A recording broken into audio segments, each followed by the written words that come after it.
तीसरा अध्याय महर्षि च्यवन और सुकन्या का चरित्र। राजा शर्याती का वंश। श्री सुखदेव जी कहते हैं, परीक्षित मनुपुत्र राजा शर्याती वेदों का निष्ठावान विद्वान था। उसने अंगिरा गोत्र के ऋषियों के यज्ञ में दूसरे दिन का क्रम बतलाया था। उसकी एक कमल लोचना कन्या थी, उसका नाम था सुकन्या। एक दिन राजा शर्याती अपनी कन्या के साथ वन में घूमते घूमते च्यवन ऋषि के आश्रम पर जा पहुँचे। सुकन्या अपनी सखियों के साथ वन में घूम घूम कर वृक्षों का सौंदर्य देख रही थी। उसने एक स्थान पर देखा कि बांबी यानी दीमकों की एकत्र की हुई मिट्टी के छेद में से जुगनू की तरह दो ज्योतियां दिख रही हैं। देव की कुछ ऐसी ही प्रेरणा थी। सुकन्या ने बाल सुलभ चपलता से एक कांटे के द्वारा उन ज्योतियों को वेध दिया। इससे उनमें से बहुत सा खून बह चला। उसी समय राजा शर्याती के सैनिकों का मल मूत्र रुक गया। राज ऋषि शर्याती को यह देखकर बड़ा आश्चर्य हुआ। उन्होंने अपने सैनिकों से कहा, अरे तुम लोगों ने कहीं महर्षि च्यवन जी के प्रति कोई अनुचित व्यवहार तो नहीं कर दिया? मुझे तो यह स्पष्ट जान पड़ता है कि हम लोगों में से किसी न किसी ने उनके आश्रम में कोई अनर्थ किया है। तब सुकन्या ने अपने पिता से डरते डरते कहा कि पिताजी, मैंने कुछ अपराध अवश्य किया है। मैंने अनजान में दो ज्योतियों को कांटे से छेद दिया है। अपनी कन्या की यह बात सुनकर शर्याती घबरा गए। उन्होंने धीरे धीरे स्तुति करके भाभी में छिपे हुए च्यवन मुनि को प्रसन्न किया। तदंतर च्यवन मुनि का अभिप्राय जानकर उन्होंने अपनी कन्या उन्हें समर्पित कर दी और इस संकट से छूटकर बड़ी सावधानी से उनकी अनुमति लेकर वे अपने राजधानी में चले आए। इधर सुकन्या परम क्रोधी च्यवन मुनि को अपने पति के रूप में प्राप्त करके बड़ी सावधानी से उनकी सेवा करती हुई उन्हें प्रसन्न करने लगी।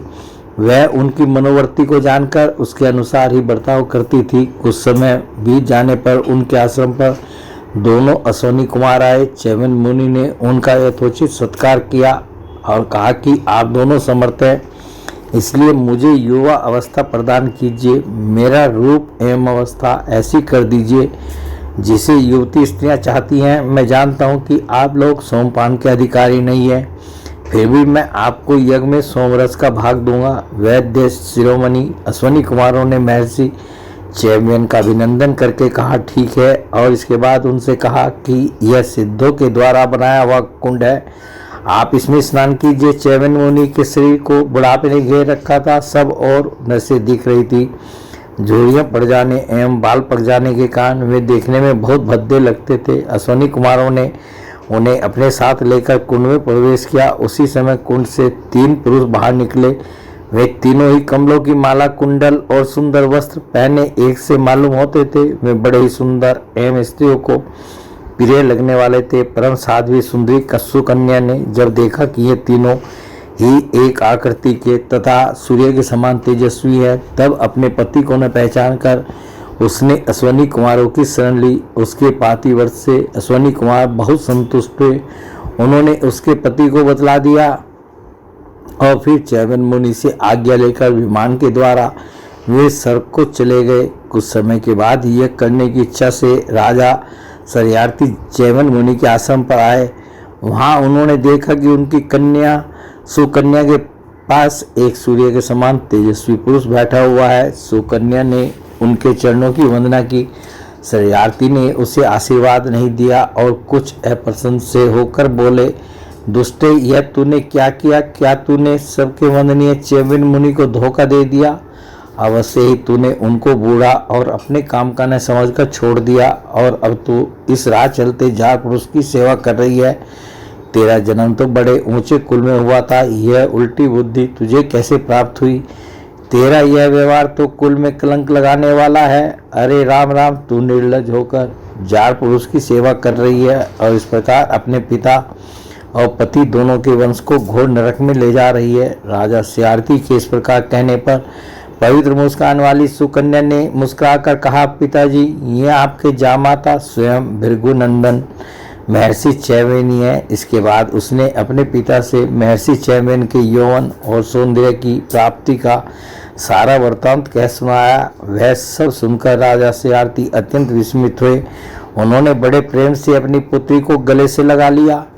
महर्षि च्यवन ने वीर शर्याती से सोम यज्ञ का अनुष्ठान करवाया और सोमपान के अधिकारी न होने पर भी अपने प्रभाव से अश्विनी कुमारों को सोमपान कराया। इंद्र बहुत जल्दी क्रोध कर बैठते हैं, इसलिए उनसे यह सहा न गया। उन्होंने चिढ़कर शर्याती को मारने के लिए वज्र उठाया। महर्षि च्यवन ने वज्र के साथ उनके हाथ को वहीं स्तंभित कर दिया। तब सब देवताओं ने अश्विनी कुमारों को सोम का भाग देना स्वीकार कर लिया। उन लोगों ने वैध होने के कारण पहले अश्विनी कुमारों को सोमपान से बहिष्कार कर रखा था। परीक्षित शर्याती के 3 पुत्र थे, उत्तानवरी, आनर्त और भूरिसेन। आनर्त से रेवत हुए। महाराज रेवत ने समुद्र के भीतर कुश स्थली नाम की एक नगरी बसाई थी। उसी में रहकर वे आनर्त आदि देशों का राज्य करते थे। उनके 100 श्रेष्ठ पुत्र थे, जिनमें सबसे बड़े थे ककुदुई। अपनी कन्या रेवती को लेकर उसके लिए वर पूछने के उद्देश्य से ब्रह्मा जी के पास गए। उस समय ब्रह्मलोक का रास्ता ऐसे लोगों के लिए बेरोक टोक था। ब्रह्मलोक में गाने बजाने की धूम मची हुई थी। बातचीत के लिए अवसर न मिलने के कारण वे कुछ क्षण वहीं ठहर गए।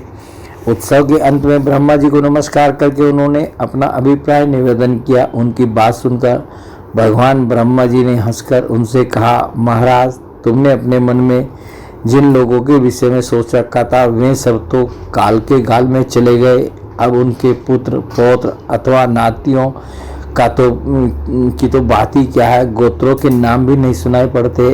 इस बीच में 27 चतुर्युगी का समय बीत चुका है, इसलिए तुम जाओ। इस समय भगवान नारायण के अंशावतार महाबली बलदेव जी पृथ्वी पर विद्यमान है। राजन, उन्हीं नर रत्न को यह कन्या रत्न तुम समर्पित कर दो, जिनके नाम लीला आदि का श्रवण कीर्तन बड़ा ही पवित्र है। वे ही प्राणियों के जीवन सरसव भगवान पृथ्वी का भार उतारने के लिए अपने अंश से अवतीर्ण हुए हैं।